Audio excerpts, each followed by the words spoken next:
Dissolution question 9 B R discounted वाला जो point है वो मैं आपको समझा रहा हूं, ध्यान से बेटा।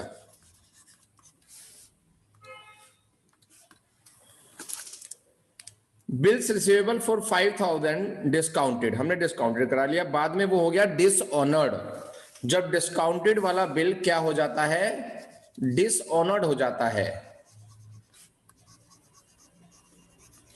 तो उस केस में हम एंट्री करते हैं, जो डेटर है, जो कस्टमर है, वो डेबिट हो जाएगा जिसने हमें बिल दिया था, और टू बैंक आ जाएगा, डेटर डेबिट टू बैंक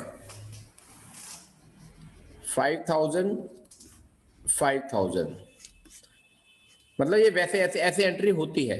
लेकिन डेटर तो रियलाइजेशन में ट्रांसफर हो चुका है पहले से ही, तो यहां पर डेटर की बजाय वर्ड यूज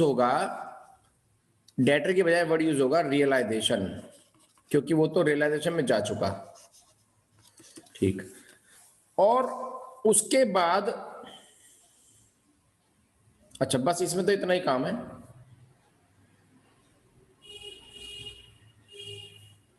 ये तो इतना ही है बीआर वाला पॉइंट। और कोई पॉइंट आपको प्रॉब्लम कर रहा हो तो जल्दी से बताओ मुझे, या हैंड रेस करके बताओ। इसके अलावा कोई और पॉइंट है तो जल्दी से हैंड रेस करो।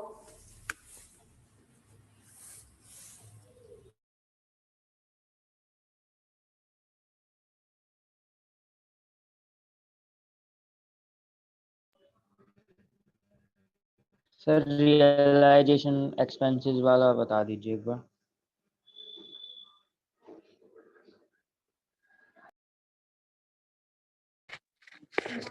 सर इसमें जो इसके ऊपर वाला पॉइंट है, customer whose account was considered, ये वाला भी।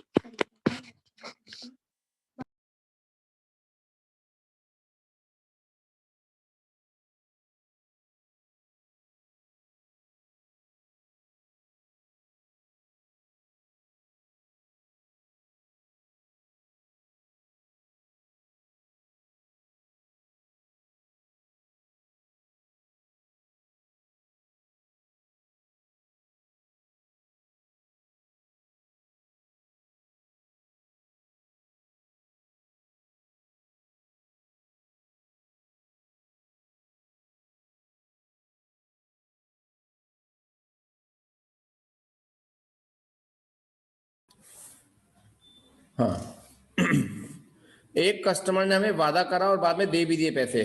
कस्टमर जिसका अकाउंट बैड हो चुका था पास्ट में, एग्रीड टू पे 1000 and later he paid it, उसने दे भी दिए पैसे, दे दिए तो ले लो भैया पैसे, 1000 रुपए ले लो, bank account debit to realization, ये एंट्री बैठेगी इसकी।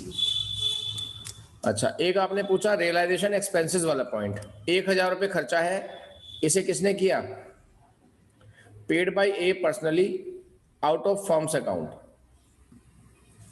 ए ने पे किया, realization account debit to A's capital, ये लो जी।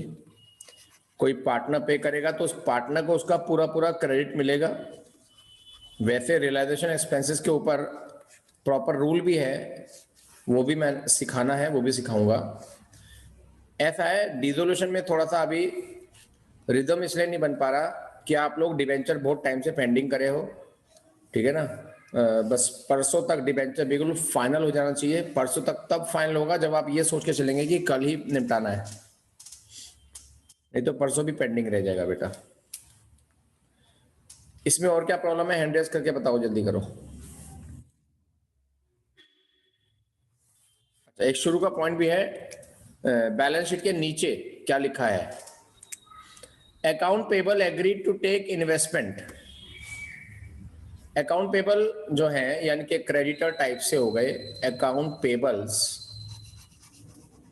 ने कहा कि हम इन्वेस्टमेंट ले लेते हैं। अकाउंट पेबल ने इन्वेस्टमेंट ले लिया, यानी कि एक लायबिलिटी ने एसेट ले लिया, इसकी कोई भी एंट्री नहीं होती। इन्वेस्टमेंट भी ले लिया, फर्नीचर भी ले लिया, ठीक है ना, तो इसकी कोई भी एंट्री नहीं होती 26,000 में। लेकिन आप ये देखो कि अकाउंट पेबल अभी 26 के पूरे हुए, मतलब इन्होंने इन्वेस्टमेंट ऑफ फर्नीचर अपने 26 की पेमेंट के बदले में लिया है, टोटल पेमेंट के बदले में नहीं लिया, सेटलमेंट नहीं हुआ अभी। लिखा है रिमेनिंग अकाउंट पेबल ने, अब रिमेनिंग कितने बचे, टोटल अकाउंट पेबल थे 40,000, बेटा ये क्वेश्चन तो इजी था ही नहीं, उसमें से 26 का सेटलमेंट हो गया, 26 का सेटलमेंट हो गया।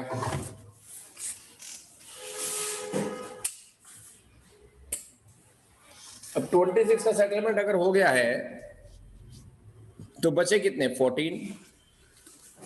ये हो गए रिमेनिंग अकाउंट पेबल। तो इनको 5% डिस्काउंट काट कर पे करा, आराम से पढ़ लो, इस 14,000 को 5% की डिस्काउंट काट कर पे करा। तो टू बैंक हमने किया होगा 14,000 माइनस 1400, 12,600।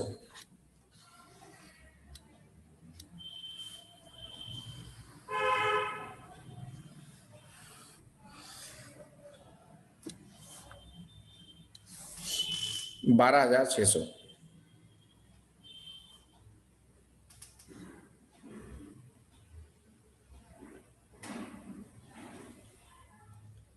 इसका ये होगा। और इसके बाद क्या लिखा है, A agreed to take 18,200 in full settlement of his account. ये भी बहुत वर्थ नोटिंग पॉइंट है, नोटवर्दी पॉइंट है कि एज लोन, अगर पार्टनर का लोन होता है ना बेटा, पार्टनर का लोन, मैंने बोला था कि पार्टनर का लोन रियलाइजेशन अकाउंट में ट्रांसफर नहीं होता, तो पार्टनर का लोन कैसे पे करेंगे, एज लोन है कितना, 20,000, और पेमेंट हम कितनी कर रहे हैं, पेमेंट हम कितनी कर रहे हैं, 18,200। तो बाकी पैसा जो डिफरेंस आया वो जाएगा रियलाइजेशन अकाउंट के अंदर। लोन में जितना भी बेनिफिट और नुकसान होता है उसे नोट करते हैं, बाकी किसी एसेट की पेमेंट में नोट नहीं करते हैं। तो ये रियलाइजेशन अकाउंट में चला जाएगा।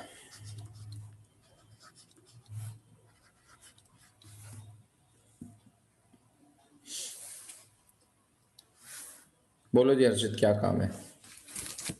सर जो पहले रिमेनिंग अकाउंट पेबल सर, उस पर डिस्काउंट 5% का दे रखा है सर। 5% है, यस सर। तो 5% काट लो, तेरा 300 आ जाएगा।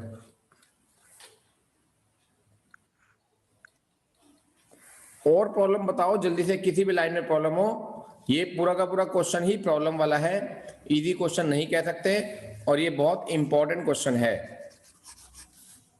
बोलो दिव्य।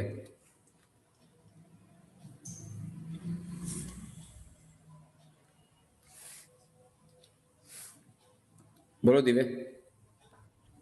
सर आपने जो रियलाइजेशन एक्सपेंसेस वाली एंट्री की है, सर वो रियलाइजेशन अकाउंट में जब हम टू साइड लिखेंगे एज लोन से, वो एज कैपिटल से, सर फिर प्रॉफिट ऑन रियलाइजेशन तो ज्यादा बैठ जाएगा सर, 7,000 बैठ जाएगा और बुक में 6,000 है। ये तो मुझे पता नहीं, मैंने पूरा क्वेश्चन तो अभी किया नहीं, अभी तो हो सकता है आपकी कोई और मिस्टेक हो। ये 2 एज कैपिटल आना ही आना है, 1,000 आना ही आना है। जब बच्चे पूरा कर लेंगे तब देखेंगे इसमें क्या मैं एक करना बार फिर चेक कर लूंगा। है। एक बार चेक कर लेना, कल इसके बारे में बात कर लेंगे। मैं चेक कर लूंगा एक बार। हाँ ओके सर। ओके। क्वेश्चन 9 आप लोग रिपीट करेंगे, रिपीट करना जरूरी है, वो भी रिटर्न में, तभी आप इस चैप्टर के कमांड बना पाएंगे। और फॉर्मेट को भी रिवाइज कर लेना, रियलाइजेशन के फॉर्मेट को भी आप रिवाइज कर लेना बेटा, सारे बच्चे, ठीक है। और डिबेंचर की प्रॉब्लम कल आप लास्ट डे मान के चलो, तब जाके परसों पूरी होंगी बची कुछ ही, ठीक है ना। चलो बाय।